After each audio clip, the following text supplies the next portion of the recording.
بسم اللہ الرحمن الرحیم۔ السلام علیکم۔ ایسے ہی سچے واقعات سننے کے لیے ہمارے چینل کو سبسکرائب کریں۔ آپ صلی اللہ علیہ وسلم اور حضرت عائشہ رضی اللہ کا نکاح کیسے ہوا؟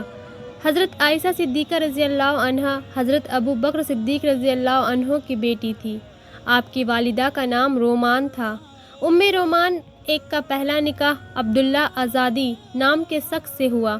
عبداللہ کی وفات کے بعد رومان کا نکاح حضرت ابو بکر صدیق رضی اللہ تعالی عنہ سے ہوا۔ ان سے حضرت ابو بکر صدیق رضی اللہ عنہ کے یہاں عبد الرحمن اور عائشہ صدیقہ پیدا ہوئے۔ آپ نبوت کے 5ویں سال پیدا ہوئیں، یعنی جب آپ پیدا ہوئے تو نبوت کا اعلان ہوئے 4 سال گزر چکے تھے اور 5واں سال گزر رہا تھا۔ گویا آپ نے جب سے دنیا میں آنکھ کھولی تو آپ کا گھرانہ مسلمان ہو چکا تھا۔ عام بچوں کی طرح آپ بھی بچپن میں کھیل کود کی بہت شوقین تھی۔ محلے کی بچے آپ کے پاس جمع ہو جاتی تھی، آپ ان کے ساتھ کھیلتی تھی۔ نبوت کے 10ویں سال حضور نبی کریم صلی اللہ علیہ وسلم کی پہلی بیوی سیدہ خدیجہ رضی اللہ تعالی عنہ نے وفات پائی۔ اس وقت آپ صلی اللہ علیہ وسلم کی عمر 50 سال تھی۔ ان کی وفات کے بعد آپ بہت غمگین رہنے لگے۔ آپ کی یہ حالات صحابہ کرام سے چھپی ہوئی نہیں تھی، چنانچہ مشہور صحابی حضرت عثمان بن مازون رضی اللہ تعالی عنہ کی بیوی حضرت خولہ بنت حکیم رضی اللہ تعالی عنہ آپ کے پاس آئیں۔ انہوں نے آپ سے عرض کیا، اے اللہ کے رسول صلی اللہ علیہ وسلم، آپ دوسرا نکاح فرمائیے۔ آپ صلی اللہ علیہ وسلم نے دریافت فرمایا، کس سے نکاح کروں؟ حضرت خولہ نے عرض کیا، بیوہ اور کنواری دونوں طرح کی لڑکیاں ہیں، جسے آپ پسند فرمائیں۔ اس کے بارے میں مجھے بات پتہ ہے۔ کیا آپ نے فرمایا، وہ کون ہے؟ حضرت خولہ نے عرض کیا، بیوہ تو سودا بنت زمع رضی اللہ تعالی عنہ ہے اور کنواری ابو بکر صدیق رضی اللہ تعالی عنہ کی بیٹی عائشہ ہے۔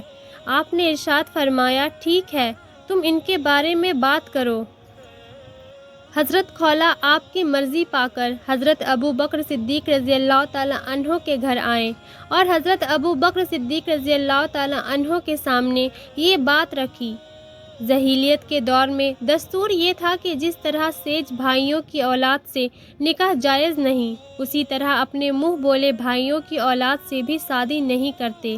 اسی بنیاد پر حضرت ابو بکر صدیق رضی اللہ عنہ نے ان سے کہا، خولہ، عائشہ تو آپ حضرت صلی اللہ علیہ وسلم کی بھتیجی ہے، آپ سے اس کا نکاح کیسے ہو سکتا ہے؟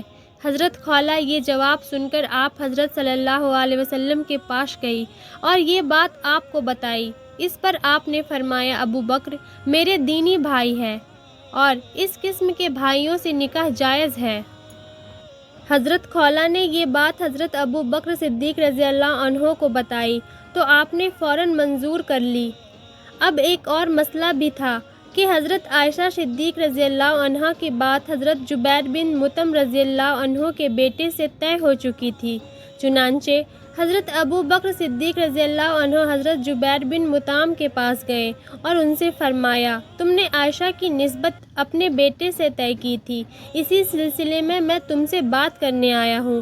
اس وقت تک حضرت جبیر بن مطعم کا خاندان مسلمان نہیں ہوا تھا، اس لیے ان کی بیوی نے کہا، اگر یہ لڑکی ہمارے گھر میں آ گئی تو ہمارا بیٹا بستر ہو جائے گا، لہٰذا اب ہمیں یہ رشتہ منظور نہیں۔ اس طرح یہ نسبت خود ان کی طرف سے ختم ہو گئی۔ حضرت عائشہ صدیقہ رضی اللہ عنہا سے نکاح سے پہلے آپ حضرت صلی اللہ علیہ وسلم نے خواب دیکھا تھا کہ ایک فرشتہ ریشم کے کپڑوں میں لپیٹ کر کوئی چیز آپ کو پیش کر رہا ہے۔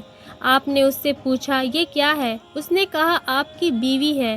آپ نے ریشم کا کپڑا ہٹا کر دیکھا تو عائشہ صدیقہ تھی۔ گویا رشتہ اللہ تعالیٰ طے فرما چکے تھے۔ نکاح بہت سادگی سے ہوا۔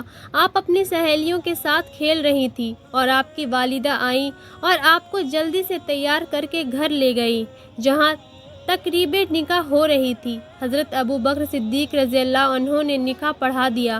خود حضرت عائشہ صدیقہ رضی اللہ عنہ فرماتی ہے، جب میرا نکاح ہوا مجھے پتہ تک نہ چلا، میری والدہ نے باہر نکلنے سے روکا، تب مجھے اندازہ ہوا کہ میرا نکاح ہو گیا ہے۔